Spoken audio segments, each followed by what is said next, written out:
Jeffrey, I hate you! I know! That's not control! I was branching out. That's when the cannibalism started. Eating of the heart and the arm muscle. It was a way of making me feel that they were a part of me. I feel so bad for what I did to those poor families, and I understand their rightful hate. If you were out on the street now, would you still be committing the crimes? Probably. If this hadn't happened, there's no doubt I probably would be. I can't think of anything that would have stopped me.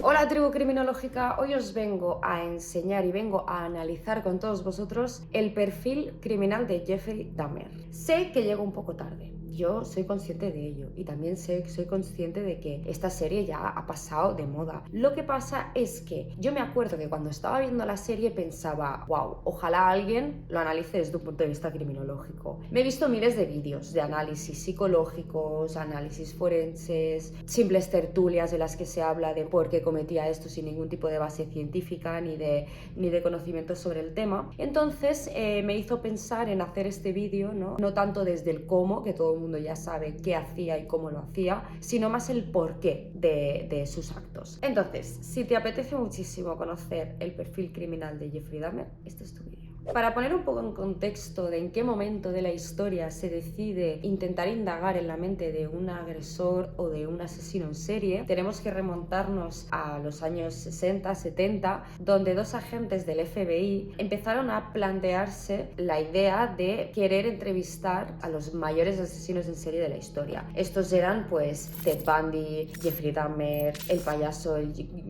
John Wayne Gacy creo que se llama. Estos dos agentes del FBI pensaron que era como una súper buena idea, en lugar de mandar a la silla eléctrica a todos estos asesinos en serie, que además en esa época estaban saliendo como de debajo de las matas, pensaron, bueno, ¿y si hablamos con ellos? ¿Y si los entrevistamos y sabemos por qué cometen todos los actos que cometen? En ese mismo momento empezaron a realizar muchas entrevistas que están documentadas en un manual y que están también documentadas en la serie de Mindhunter, creo que se llama, de Netflix, y en esta serie se documenta muy bien todo el proceso por el cual pasaron estos dos agentes del FBI. Uno de los entrevistados pues, fue Jeffrey Dahmer, y gracias a esta entrevista y la entrevista que se hacía diariamente con su abogada y que grabaron en cinta, tenemos muchas pistas para poder desgranar el perfil criminal de este asesino en serie.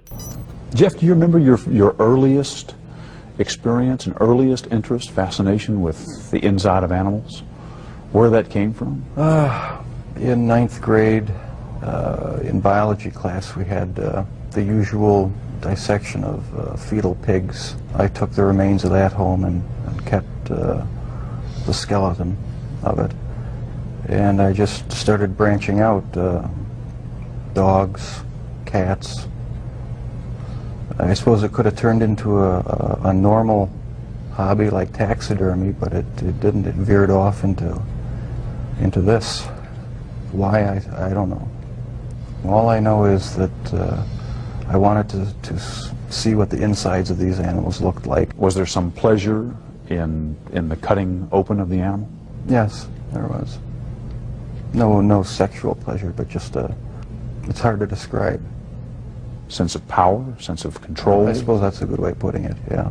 En estas cintas que se grabaron tanto por parte de su abogada como por parte de las personas que investigaron el caso, se sabe, ¿no?, y son cruciales para entender el perfil criminal de Jeffrey Dahmer, pero se sabe que tenía una alta carga cognitiva y emocional en su cerebro debido a unas fantasías y unas idealizaciones que él se hacía que llevaban pues a esa materialización imaginaria en ese momento de actos de violencia, necrofilia y canibalismo. Él explica, ¿no?, en estas cintas cómo era imposible retener esos deseos, como tenía deseos de cometer actos de violencia, con canibalismo. Bueno, antes de analizar el perfil criminal de Jeffrey Dahmer tenemos que remontarnos a su infancia. En la serie de Netflix se ve claramente cómo tuvo una infancia un poco dura, abandono por parte de su madre. Su padre, en un intento de crear una relación o un vínculo con él, pues empezó a enseñarle, ¿no?, el arte este de disecar animales, de ver cómo eran por dentro. En la serie pues el padre se culpabiliza bastante por haberle enseñado esta afición afición a su hijo e incluso llega a pensar que es su culpa, ¿no? Que el hecho de haberle enseñado esto a su hijo lo ha hecho un monstruo. Pero realmente tenemos que tirar mucho más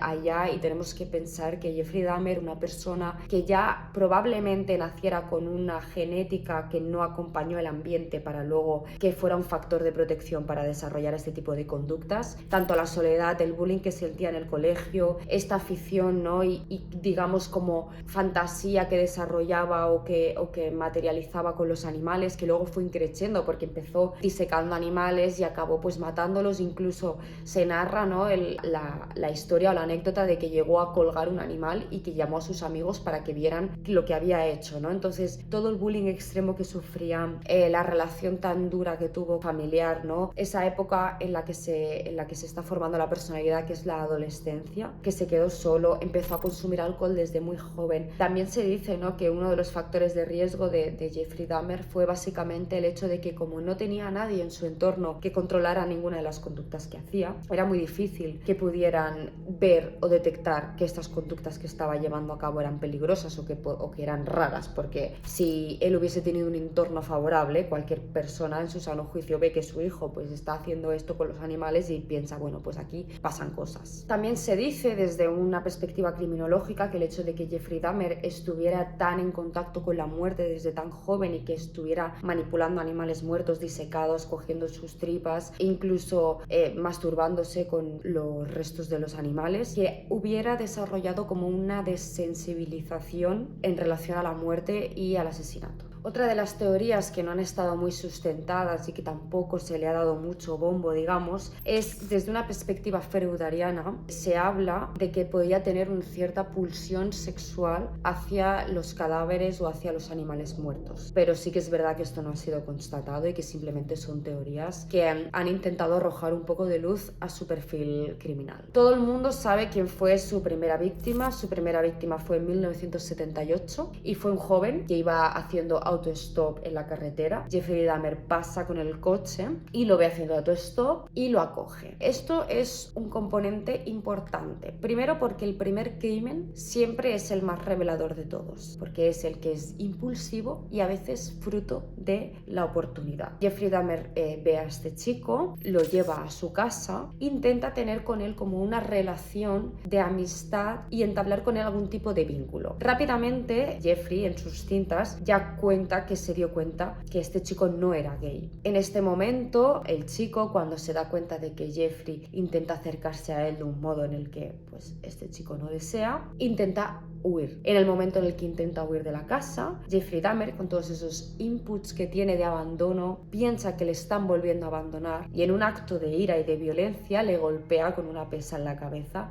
y el chico cae al suelo. En este momento se mezclan un conjunto de ideas dentro de la cabeza de Jeffrey Dahmer, mezcladas, ¿no? con esta fantasía que él tenía de violencia. Ve en esto una oportunidad de poder satisfacer esos sentimientos encontrados que tenía, tanto con las imágenes de los animales muertos, con la satisfacción que él tenía cuando realizaba este tipo de conductas. Lo acaba de asesinar en el suelo, entonces se masturba con el cadáver, lo baja al sótano y lo descuartiza.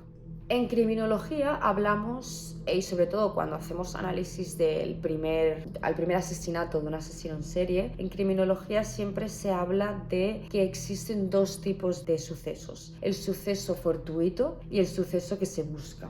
Y en este caso, según todos los análisis que se han realizado y las mismas declaraciones del propio Jeffrey Dahmer, habla de que él no tenía en la cabeza matar a su primera víctima. Fueron una correlación de sucesos que lo llevaron ahí. Es muy importante este primer asesinato, puesto que el asesinato de Hicks coincidió con un momento en el que Jeffrey Dahmer ya estaba desatado y se encontraba solo, estaba dándole rienda suelta a sus fantasías. En estas fantasías que él mismo narra, habla, ¿no? de querer dominar a un hombre, de fantasear con sus vísceras, de querer agredir sexualmente a una persona que se encuentra inconsciente. Todas esas fantasías ya se habían gestado durante toda la época de la adolescencia y en ese momento es donde él ve la oportunidad de poder materializar todo lo que él llevaba en su cabeza y con esa alta carga cognitiva. Una de las cosas más curiosas que pasa con el caso de Jeffrey Dahmer es que hay una brecha temporal muy grande de 9 años entre el primer asesinato y el segundo. Y muchos investigadores se han preguntado el por qué pasa en ese periodo de tiempo en el que él no comete ningún asesinato. ¿Es posible que se arrepintiera? ¿Es posible que se redimiera y pensara que esto no era lo correcto? En realidad, lo que se sabe de este periodo de 9 años es que durante todo este tiempo que él estuvo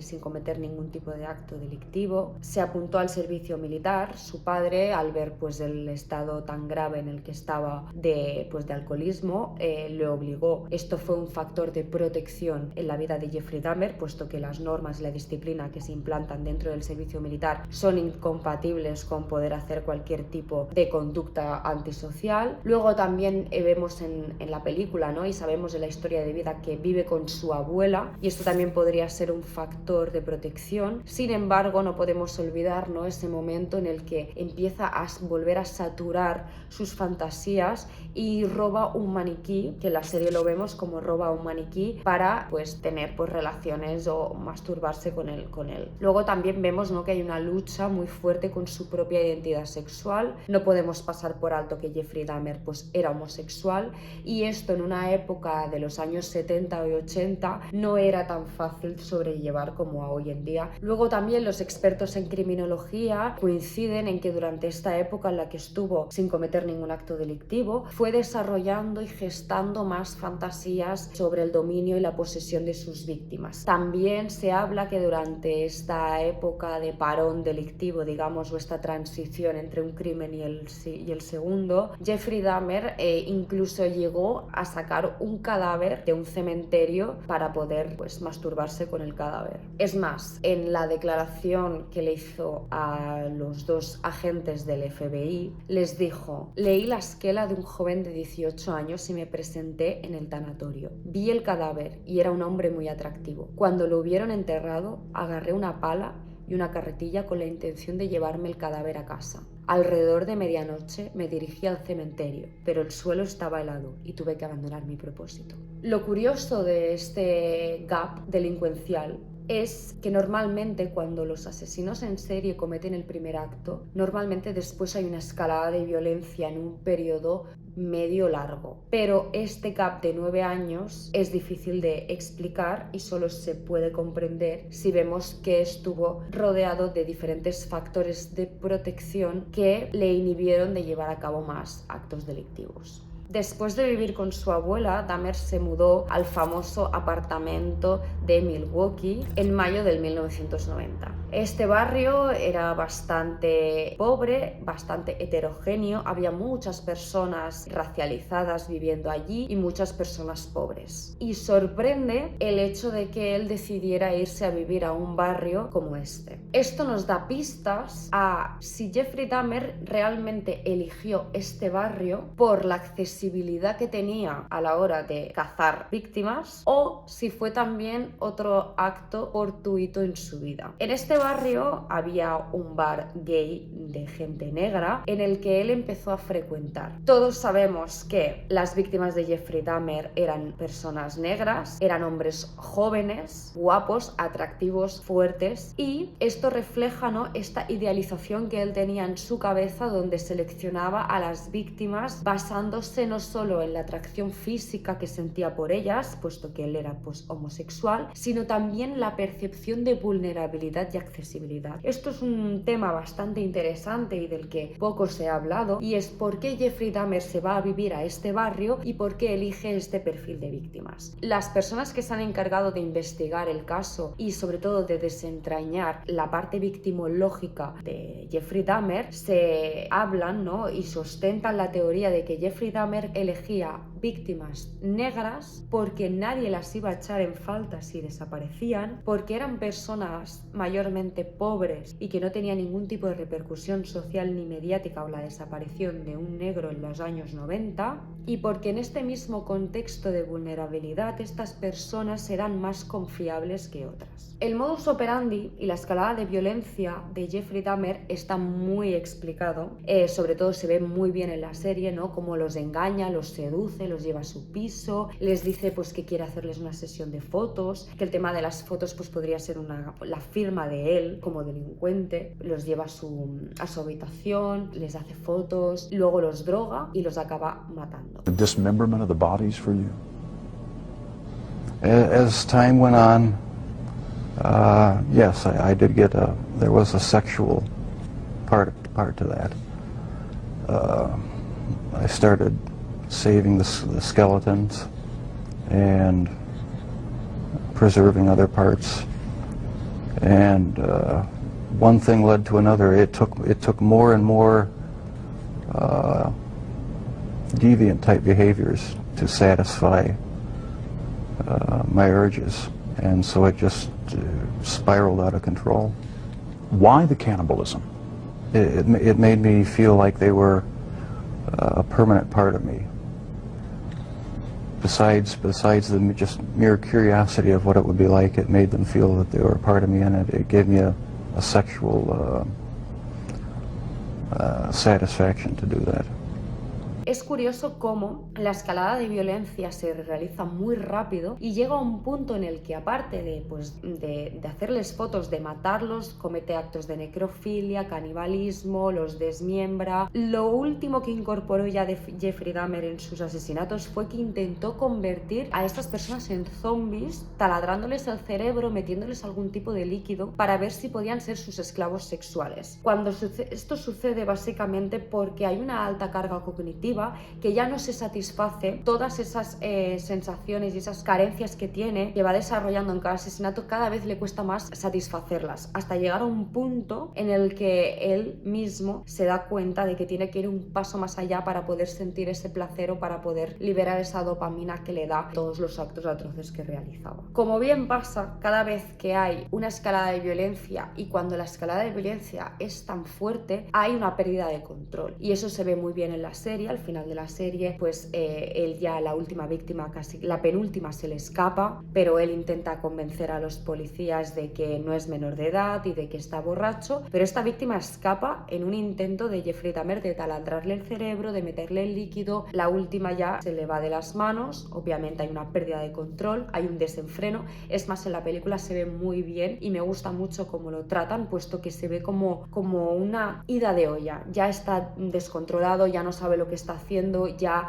está como nervioso, ya es como una pérdida de control sobre incluso él mismo. Como criminólogos tenemos el deber de sacar sensacionalismo a esta historia y de revelar aquellos puntos claves en los que una persona se pierde en el sendero de la vida. No es que Jeffrey Dahmer naciera siendo un asesino, es que él nació ya con unas patologías mentales, quizá nació ya con una conformación del cerebro distinta que podríamos llegar a intuir, ¿no?, con ciertos rasgos psicopáticos. Pero hay un concepto muy interesante que se llama la epigenética. Nosotros nacemos con unos rasgos, nacemos con unos rasgos de personalidad, con unos rasgos mentales, que el ambiente puede disparar ciertos comportamientos o conductas que no son normativos. ¿Jeffrey Dahmer podría haber sido una persona maravillosa? Sí. Jeffrey Dahmer podría haber nacido, como hemos nacido todos nosotros, podría haber tenido una familia estructurada, que no tiene por qué ser una familia de padres y madres, pero ahí no me voy a meter. Simplemente podría haber tenido un contexto estructural bueno, podría haber tenido un buen vínculo con la sociedad. Es un cúmulo de factores que nos suceden en nuestra vida, y en nuestro libre albedrío de elegir qué hacer, hay personas que eligen hacer el bien y hay personas que eligen hacer el mal. En todo el mundo estoy segura que hemos pasado por momentos duros en la vida, de pérdidas de algún familiar, de algún abandono, y eso no significa que vayamos a ser ni delincuentes ni psicópatas, pero me gustaría recalcar la idea, ¿no?, de que Jeffrey Dahmer, a pesar de que se le ha catalogado como un monstruo o el caníbal o de Milwaukee, bueno, tiene muchos apodos, me gustaría concienciar, ¿no?, de que son personas que han sufrido tantos traumas y además tienen tanta carga mental y tantos problemas, digamos. Son personas que desafortunadamente, al no tener ese contexto comunitario positivo que les haga de factor de protección para desarrollar este tipo de conductas, pues han llegado a estos puntos. Y con esto me vengo a referir a que no solamente es el entorno, sino que también es el Estado y la responsabilidad que tienen los estados y los gobiernos de proveer de un estado de bienestar bienestar a todas esas personas que padecen ciertas patologías mentales, que están en contextos de marginalidad. No podemos analizar el perfil de Jeffrey Dahmer en un contexto de estado de bienestar como el que tenemos aquí en España, que es familiarista, no es incluso de estado, que ojalá lo fuera, pero lo tenemos que analizar en un contexto de sociedad americana, de una sociedad que no provee el bienestar, sino es a través de pues servicios privados, con lo cual es una clave muy importante para entender por qué en América hay esta cultura del asesino en serie. Así que bueno, yo dejo aquí ya el tema. Me gustaría que me pusierais en comentarios si os ha gustado esto, si os gustaría que profundizaran algún aspecto más de él o de otros asesinos en serie, pero siempre desde un punto de vista criminológico, nada de mainstream. Así que nos vemos en el próximo vídeo.